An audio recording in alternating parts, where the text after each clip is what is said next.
అందరికీ జై భీములు. నా పేరు బూకే ఉపేంద్రబాయి, వీరనారుల ఆశయ సాధన సమితి జిల్లా అధ్యక్షురాలిని.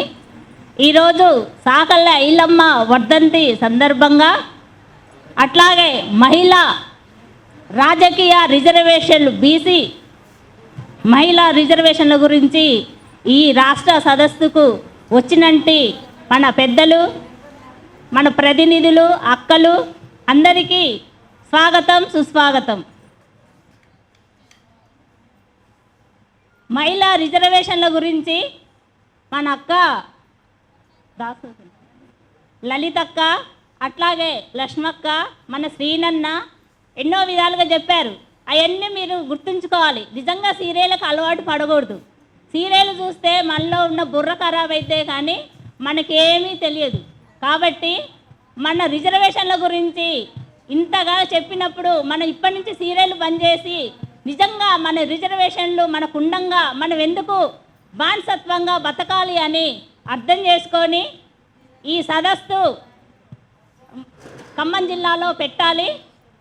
మన హక్కులు రావాలి, రిజర్వేషన్లు, మన బీసీ మహిళా హక్కులు రావాలి అంటే ప్రతి గ్రామంలో, ప్రతి మండలంలో, ప్రతి జిల్లాకి కమిటీ వేసి మన హక్కుల గురించి, బీసీ రిజర్వేషన్ల గురించి తెలియజేయాలి అంటే ప్రతి గ్రామానికి, ప్రతి మండలానికి వెళ్ళాలి. మన జిల్లాలో, రాష్ట్రాల్లో చెప్తే గ్రామాలకి తెలియదు. కాబట్టి ప్రతి గ్రామంలో కమిటీలు వేసి మండల కమిటీ, జిల్లా కమిటీ, రాష్ట్ర కమిటీ ఇట్లా వేస్తేనే ఈ మహిళా బీసీ రిజర్వేషన్లు అంటే ఏందో మన మహిళలకు తెలుస్తుంది. కాబట్టి మన ఓట్లు, మన సీట్లు, మన హక్కులు మనకు కావాలి అంటే మనం ఫస్ట్ నుంచి, గ్రామాల్లో నుంచి మనం తయారు కావాలి.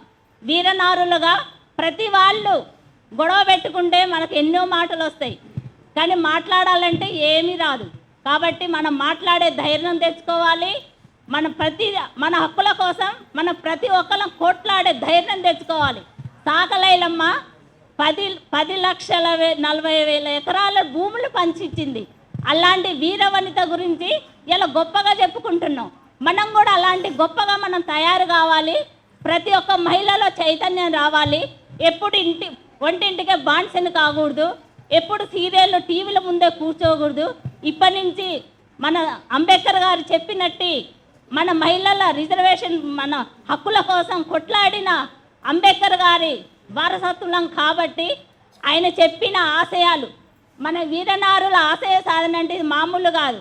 వాళ్ళ ఆశయ సాధన అంటే వాళ్ళ ఆశయాలను మన జనంలో తీసుకెళ్ళి వాళ్ళ ఆశయాలను నిలబెట్టిన రోజే మనం వాళ్ళ హక్కుల్ని, వాళ్ళ కళలను నిజం చేసే వాళ్ళం అవుతాం. కాబట్టి మనం అందరం కూడా ప్రతి వాళ్ళం మనం ఓట్లు వేస్తున్నాం. ఎవరికి వేస్తున్నాం? ఉన్న వాళ్ళకి వేస్తున్నాం. రెడ్డి, కాపు వీళ్ళకి వేస్తున్నాం. 33% రిజర్వేషన్లు అంటున్నారు. అవి ఎవరికి ఇస్తారో వాళ్ళకే అవుతాయి. మనం కొట్లాడి మన రిజర్వేషన్లు అక్కడన్నట్టు 60% మనం కొట్లాడి తెచ్చుకోవాలి. రాబోయే ఎలక్షన్లో ఎమ్మెల్యేల మనమే, సర్పంచ్ల మనమే, మంత్రుల మనమే, రాష్ట్ర ముఖ్యమంత్రులు కూడా మనమే కావాలని మీ అందరికీ తెలియజేస్తూ ఈ అవకాశం ఇచ్చిన మన సభాధ్యక్షురాలకి జై భీమ్ తెలియజేస్తున్నా.